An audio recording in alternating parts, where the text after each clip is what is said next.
Coronavirus dans le monde, l'Europe poursuit son déconfinement à pas compter, partout les débuts d'une crise économique.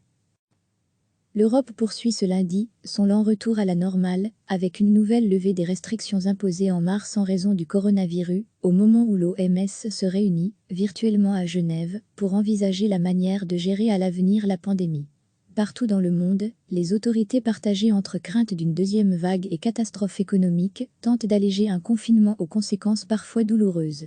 Aux États-Unis, le débat fait rage entre les partisans d'une réouverture rapide de l'économie et ceux d'une ouverture lente et raisonnée pour tenter d'éviter une seconde vague d'infection. Selon le patron de la Banque centrale américaine, Jerome Powell, dans tous les cas, l'emploi devrait très durement souffrir et la première puissance mondiale endurer une profonde récession. Il estime qu'un pic du taux de chômage à 20 ou 25% est probable et que la chute du PIB des États-Unis au deuxième trimestre aux États-Unis sera facilement dans les 20, les 30%. Rien de comparable toutefois, a-t-il affirmé, avec la Grande Dépression des années 30, parce que cette fois-ci les responsables économiques ne commettront pas les mêmes erreurs. Les trois géants de l'automobile américaine reprennent la production ce lundi.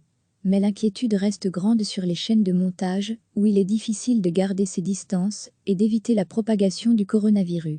Les mauvaises nouvelles continuent de s'accumuler pour d'autres économies.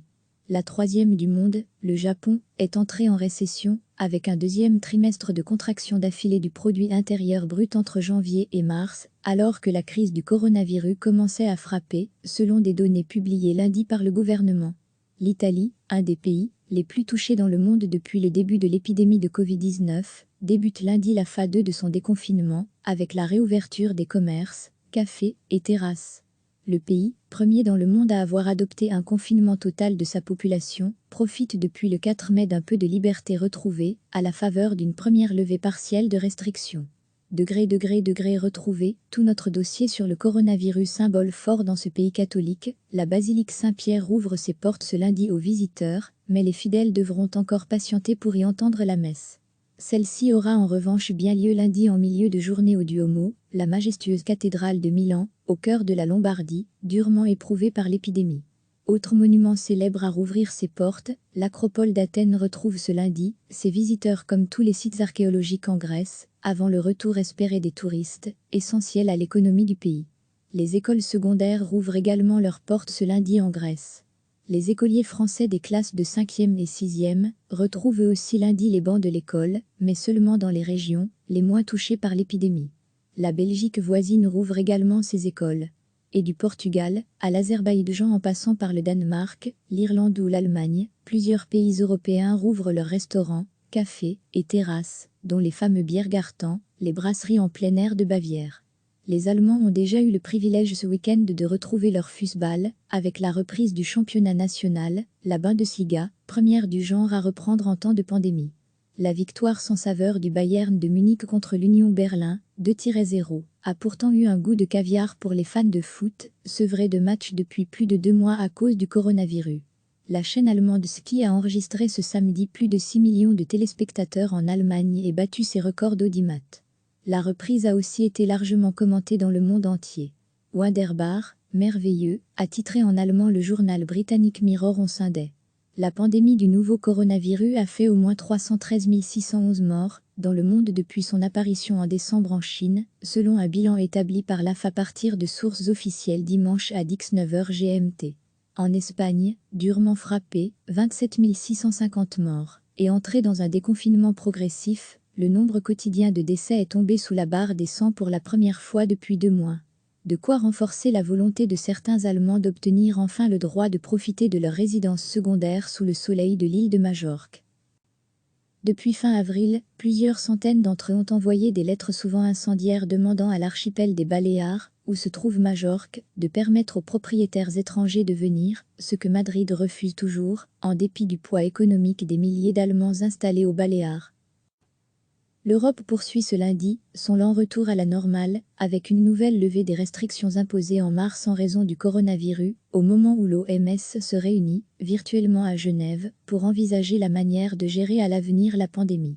Partout dans le monde, les autorités partagées entre crainte d'une deuxième vague et catastrophe économique tentent d'alléger un confinement aux conséquences parfois douloureuses.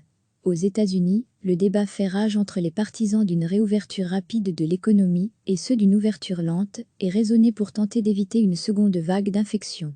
Selon le patron de la Banque centrale américaine, Jerome Powell, dans tous les cas, l'emploi devrait très durement souffrir et la première puissance mondiale endurer une profonde récession. Il estime qu'un pic du taux de chômage à 20 ou 25% est probable et que la chute du PIB des États-Unis au deuxième trimestre aux États-Unis sera facilement dans les 20, les 30%. Rien de comparable toutefois, a-t-il affirmé, avec la Grande Dépression des années 30, parce que cette fois-ci les responsables économiques ne commettront pas les mêmes erreurs. Les trois géants de l'automobile américaine reprennent la production ce lundi. Mais l'inquiétude reste grande sur les chaînes de montage, où il est difficile de garder ses distances et d'éviter la propagation du coronavirus. Les mauvaises nouvelles continuent de s'accumuler pour d'autres économies. La troisième du monde, le Japon, est entrée en récession, avec un deuxième trimestre de contraction d'affilée du produit intérieur brut entre janvier et mars, alors que la crise du coronavirus commençait à frapper, selon des données publiées lundi par le gouvernement. L'Italie, un des pays les plus touchés dans le monde depuis le début de l'épidémie de Covid-19, débute lundi la phase 2 de son déconfinement, avec la réouverture des commerces, cafés et terrasses. Le pays, premier dans le monde à avoir adopté un confinement total de sa population, profite depuis le 4 mai d'un peu de liberté retrouvée, à la faveur d'une première levée partielle de restrictions. Degré retrouvé, tout notre dossier sur le coronavirus, symbole fort dans ce pays catholique, la basilique Saint-Pierre ouvre ses portes ce lundi aux visiteurs, mais les fidèles devront encore patienter pour y entendre la messe. Celle-ci aura en revanche bien lieu lundi en milieu de journée au Duomo, la majestueuse cathédrale de Milan, au cœur de la Lombardie, durement éprouvée par l'épidémie. Autre monument célèbre à rouvrir ses portes, l'acropole d'Athènes retrouve ce lundi ses visiteurs comme tous les sites archéologiques en Grèce, avant le retour espéré des touristes, essentiel à l'économie du pays. Les écoles secondaires rouvrent également leurs portes ce lundi en Grèce. Les écoliers français des classes de 5e et 6e retrouvent eux aussi lundi les bancs de l'école, mais seulement dans les régions les moins touchées par l'épidémie. La Belgique voisine rouvre également ses écoles. Et du Portugal, à l'Azerbaïdjan en passant par le Danemark, l'Irlande ou l'Allemagne, plusieurs pays européens rouvrent leurs restaurants, cafés et terrasses, dont les fameux Biergarten, les brasseries en plein air de Bavière. Les Allemands ont déjà eu le privilège ce week-end de retrouver leur Fußball, avec la reprise du championnat national, la Bundesliga, première du genre à reprendre en temps de pandémie. La victoire sans saveur du Bayern de Munich contre l'Union Berlin, 2-0, a pourtant eu un goût de caviar pour les fans de foot, sevrés de matchs depuis plus de 2 mois à cause du coronavirus. La chaîne allemande Ski a enregistré ce samedi plus de 6 millions de téléspectateurs en Allemagne et battu ses records d'audimat. La reprise a aussi été largement commentée dans le monde entier. Wunderbar, merveilleux, a titré en allemand le journal britannique Mirror on Sunday. La pandémie du nouveau coronavirus a fait au moins 313 611 morts dans le monde depuis son apparition en décembre en Chine, selon un bilan établi par l'AF à partir de sources officielles dimanche à 19h GMT. En Espagne, durement frappée, 27 650 morts, et entrée dans un déconfinement progressif, le nombre quotidien de décès est tombé sous la barre des 100 pour la première fois depuis 2 mois. De quoi renforcer la volonté de certains Allemands d'obtenir enfin le droit de profiter de leur résidence secondaire sous le soleil de l'île de Majorque. Depuis fin avril, plusieurs centaines d'entre eux ont envoyé des lettres souvent incendiaires demandant à l'archipel des Baléares, où se trouve Majorque, de permettre aux propriétaires étrangers de venir, ce que Madrid refuse toujours, en dépit du poids économique des milliers d'Allemands installés aux Baléares. Cliquez sur s'abonner pour recevoir les dernières nouvelles.